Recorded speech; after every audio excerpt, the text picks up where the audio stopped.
Hi everyone, welcome back to the channel. Brandon here from Disc Golf Dummies. Today I got something a little different, bringing you my in the bag video. Enjoy. Before we get started, just like to remind you, hit the subscribe button.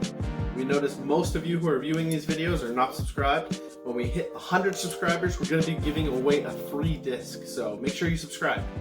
Alright, here we are, in the bag. When we do it in the bag, let's start with the bag.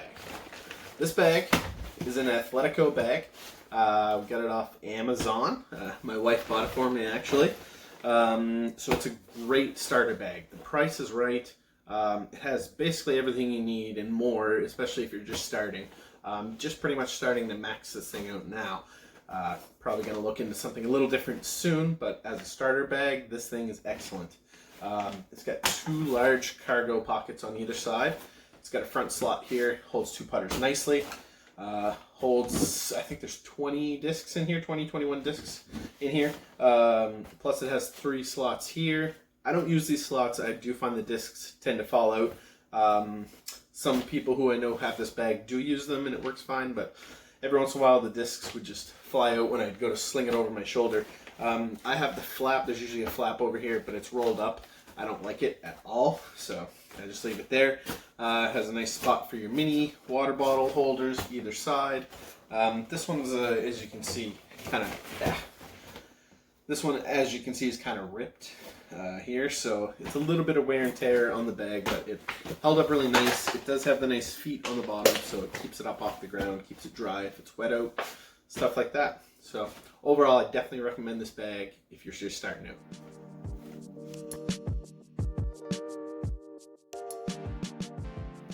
Okay, let's talk accessories. The most important accessory you can bring is water. I just played around today. I drank this 1.5 liters of water. Just make sure you bring water. If you're going disc golfing, it's a hike through the woods, so stay hydrated. On to some disc-related items. Sharpies. Always bring a couple. I got 2 in here. Sharpies to mark your discs. If the Sharpie is starting to get worn off on your disc, you want to make sure you remark that in case you lose it. Especially if you're a beginner arm like me, tend to pull some into the wood sometimes, and you never know where they could go. So make sure your name and numbers on those. Carry Sharpies all times. All right, on to some other accessories here. Oh, I got them in my other pocket. All right, I always bring my blacklight for the glow discs. I tend to play into the night quite often. So yeah, just I bring that. I also actually bring a second one, just in case something happens to that one. It's just a little one, or if somebody needs to borrow one, I like to bring an extra.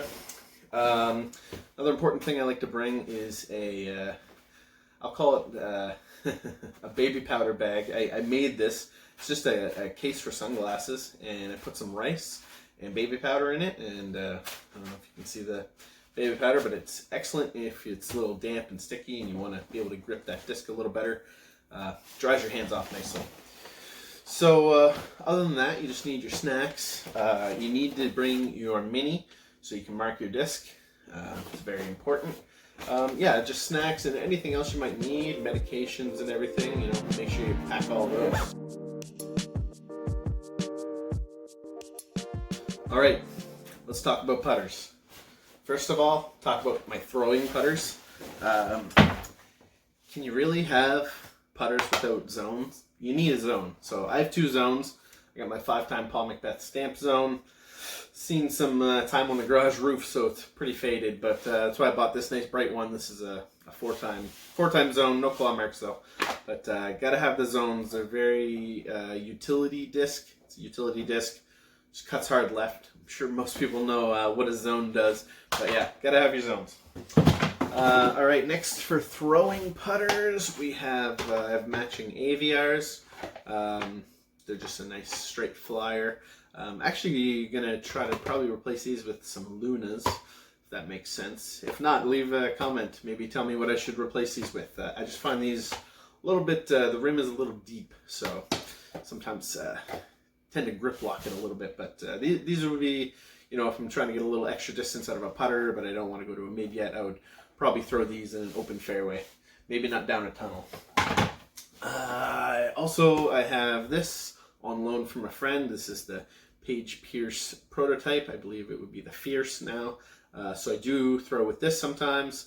And this is also very similar to my 2 putting putters, which right now I am going with Deputies. I have 2 matching Deputies, slightly different color. Yeah, these are excellent understable putter. Great for wood shots. I have one for throwing, one for putting. Sometimes I use them both for either or, but it depends on the situation. This one's a little more understable. This one's a little touch overstable compared to this one, but they're both understable putters. Perfect for those nice turnover shots through the woods. Maybe you get 150 feet or so. These are excellent. They'll just hold that line the whole way. And that's it for putters. I'm pretty basic on putters. Like I said, I'm looking at probably getting a couple Lunas to add to the bag. So other than that, that's my putters. On to the mid-ranges. This is probably my favorite group of discs, is the mid-ranges. They're just so much fun to throw. I can get them to do all sorts of things. Just as a beginner arm, that's really where I should be. Fairway drivers I'm starting to get the hang of, but I think I know my limitations, so the mid-ranges are definitely where I can get a lot of performance. First shout out to Hammonds Plains Disc Golf Club, Hammonds Plains Disc Golf Course. These guys ran a fundraiser last year, so I won this disc. It has the Hammonds Plains stamp. This is a Rock 3, is what I'm told. So it's a slightly overstable mid-range. So I bring it out sometimes, not often. I'm not super used to it, but it is a nice disc, so I think I should get used to it. Alright, so these are my main mid-ranges right here, and as you'll see, there's not too much variety. We'll start with overstable. So I got my Buzz OS in ESP plastic. I lean on this a lot, especially hole 5 at Hammonds Plains. It's the par 4. Usually you're into a headwind. I got about 250 to go. Sometimes there's OB right. I just put this thing over that OB. I know it's coming back left, and usually right next to the basket. So this thing's getting me a lot of tap-in birdies on that hole recently. So so the Buzz OS, I can't recommend this enough, actually, if you're looking for an overstable mid-range. Excellent. Right, so 2 discs one disc everybody should have is a Buzz. So I have 2 in my bag currently. I do have a Glow Buzz that's not with me right now. So I really have 3 Buzzes, all different stabilities. Most overstable would be my Titanium. I really like this. Most of the time I'm throwing this ESP 5-time Paul Macbeth stamped. I got the 5 claw marks. I love this disc.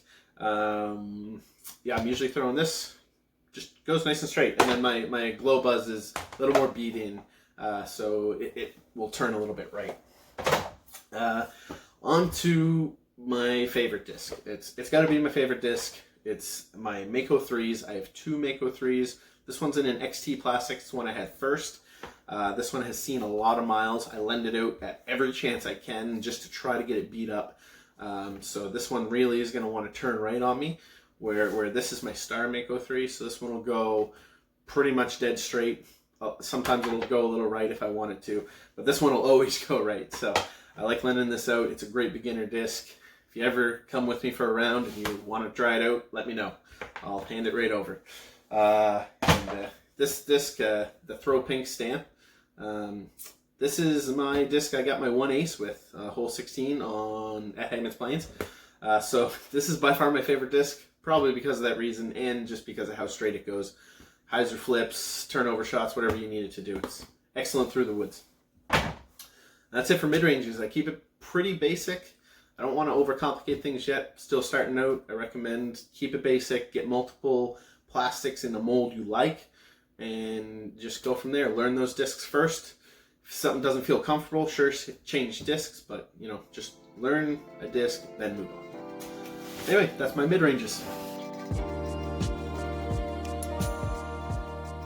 On to the drivers.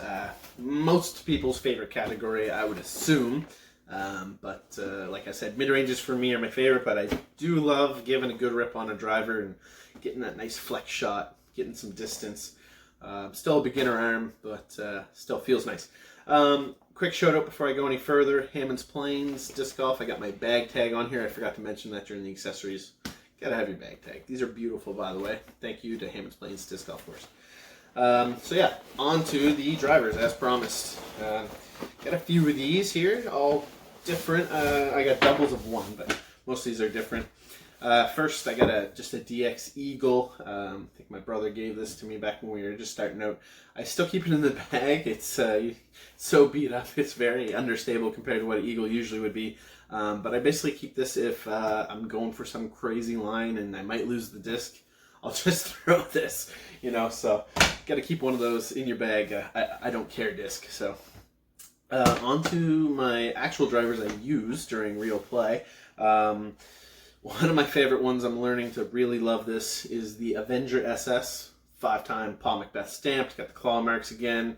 If you can't tell, I'm a Paul Macbeth fan. So, and I like the pink discs as well. Shout out to Dow. He also enjoys the pink discs. But yes, pink, easy to find in the woods, nice and bright, and just look sharp. So yeah, my Avenger SS, very understable driver. It's great for those nice turnover shots. You just want it to hold that line. Yeah, there's a few shots at the course I use this on, but if I'm not trying to shape it and it's a tailwind, I'll also use this in a tailwind situation. So it's just an understable driver, great disc. All right, next up is my Heat.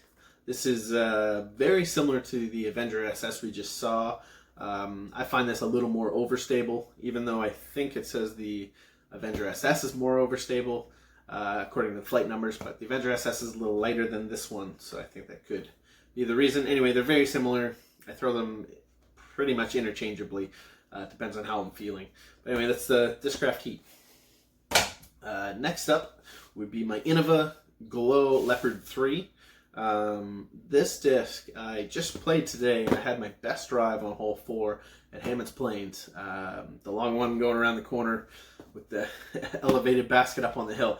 I actually cleared the corner with this disc, and what this is allowing me to do recently is release it on a hyzer and it'll flip up to flat. It'll fly straight for a long time, and then just slight fade at the end. So we're really working this through the woods. It's a great woods disc. It doesn't need a whole lot of airspace to do its thing. It's relatively compact in its flight, so I've been really leaning on this through the longer wood shots that I want a left to finish. So it's really helping me out. This would be my newest disc. This is my Discraft ESP Undertaker. I just got it at Sport Wheels in Lower Sackville last week, and I'm really starting to like this. This one I can really rip on it. This is a fairly stable fairway driver. It's a 9-speed, and it's only got a -1 turn, and it's pretty aggressive fade at the end. So even into a headwind, I can really rip on this, and I know it'll still come back. And yeah, it's been treating me good so far. Next up, probably, if I had to just pick one driver, would be the T-Bird 3. I think I really would. It's fairly overstable, but really, if you put it on an Annie, it can do some dancing. But yeah, I got these are both. Oops, technical difficulties. These are both Ricky Wysocki stamps. I got a pink and I got a green. I had this one first and I loved it so much I said I need to get another one, because a lot of times when I'm throwing these discs, sometimes I'm not in the best positions or not trying the best ideas, so I tend to lose these on occasion. So they keep coming back to me though. But yeah, the T-Bird 3, great disc for if you want something to go left. You need it to go left. It's just gonna hold up even into a headwind. So if it's a strong headwind, I'm probably throwing these over my Undertaker. So yeah. Last but not least, I have this Champion Wraith. This is just my meat hook disc. I can't turn it over at all, even in a headwind. This thing flies more stable than a Firebird for me. I used to have a Sexton Firebird until I lost it, and I could get that thing to glide better than this. This is just a meat hook, but it has its purpose. Sometimes you need a meat hook, right? So I used to have a Champion, no, not a Champion, sorry, this is a Champion. I used to have a Star Wraith that I would actually get some turn out of, but the Champion is much more overstable, so meat hook. Don't get it if you're a beginner and you want to try to go for distance, but if you want a hard left, go for it. Hey guys, so there it is, my in the bag video. I hope you enjoyed. Remember to subscribe to the channel and hit that like button. It really helps us out. When we hit 100 subs, we're giving away that free disc. Thanks for watching.